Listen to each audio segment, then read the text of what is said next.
نبی کریم صلی اللہ علیہ وسلم نے ارشاد فرمایا ثلاث لا یغل علیہن قلب مسلم، تین چیزیں ایسی ہیں جس کے ہوتے ہوئے مسلمان کا دل خیانت نہیں کر سکتا۔ اخلاص العمل للہ،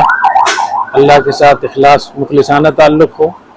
ومناصحۃ ائمۃ المسلمین، جو مسلمانوں کے جو لیڈرشپ ہوتی ہے چاہے وہ دین کے لحاظ سے ہو یا دنیا کے لحاظ سے، حکومت کے لحاظ سے،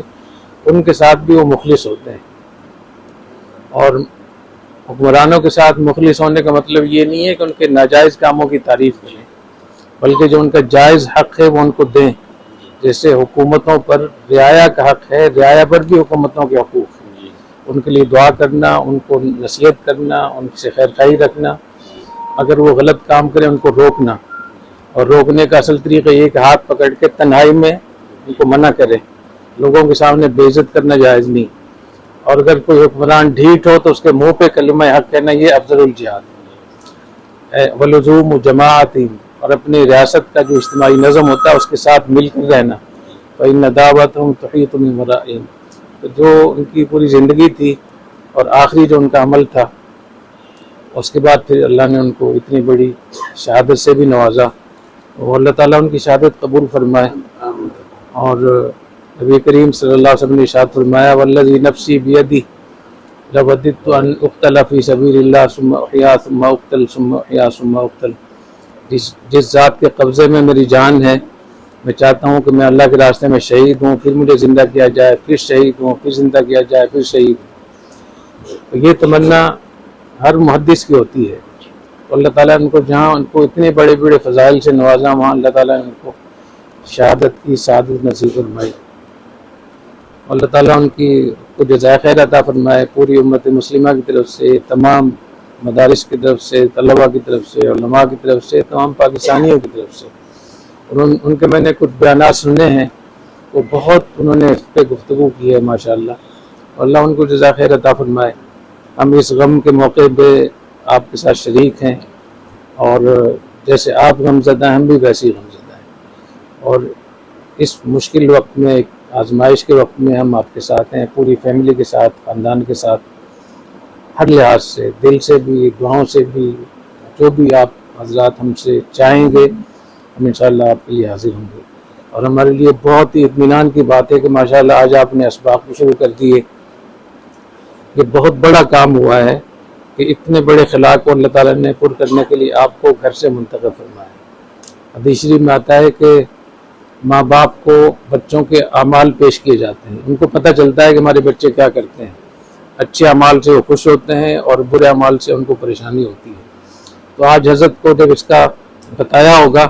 تو ان کا بہت دل خوش ہوا ہوگا، اور وہاں سے بھی یعنی فوت ہونے کے بعد بھی برزخ سے ایک روحانی تعلق ہوتا ہے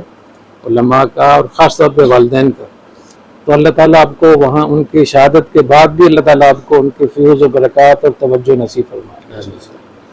اور اللہ تعالیٰ آپ کے علم میں برکت عطا فرمائیں گے، اللہ تعالیٰ دین کی خدمت کے لیے قبول فرمائیں گے۔ اس موقع پہ ان کے بھائیوں سے، آپ سے، آپ کی والدہ، جتنے بھی لوگ ہیں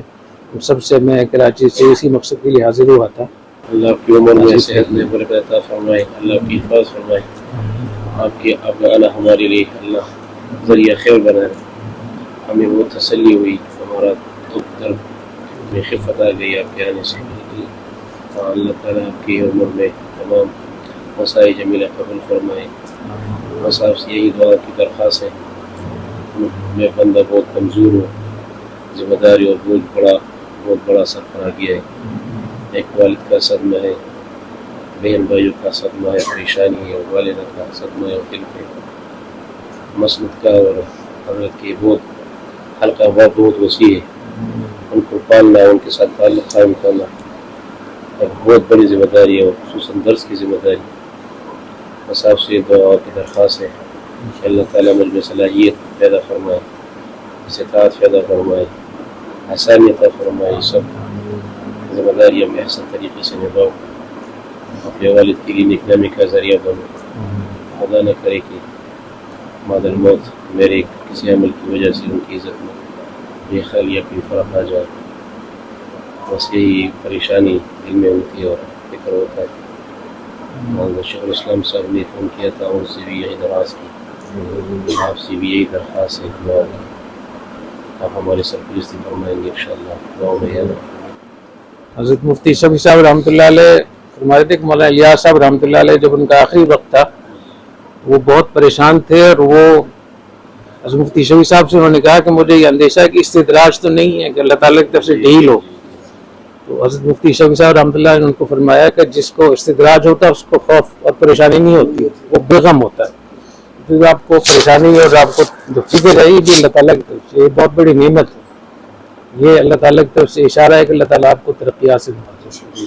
اور مشکل حالات آنا یہ ایک اشارہ ہوتا ہے کہ اللہ تعالیٰ آپ کو بہت ترقیات سے نوازے انشاءاللہ. چونکہ میں اس مرحلے سے گزرا ہوں، حضرت مفتی رشید احمد صاحب رحمۃ اللہ علیہ کا انتقال ہوا،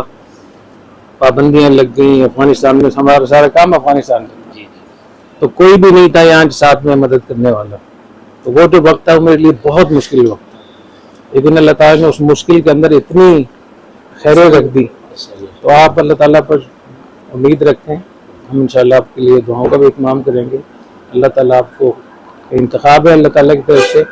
اور انشاءاللہ آپ اپنے والدین کے لیے، حضرت کے لیے بہت ایک صدقہ جاریہ ہے. اللہ تعالیٰ آپ کو مزید آنکھوں کی ٹھنڈک بنائے. اور بہت سارے میں نے اکابر کے بچوں کو دیکھا ہے کہ جب ان کی جگہ پہ بیٹھتے ہیں تو اللہ تعالیٰ غیر محسوس طریقے سے اوپر سے فیوز عطا فرما دیتے ہیں.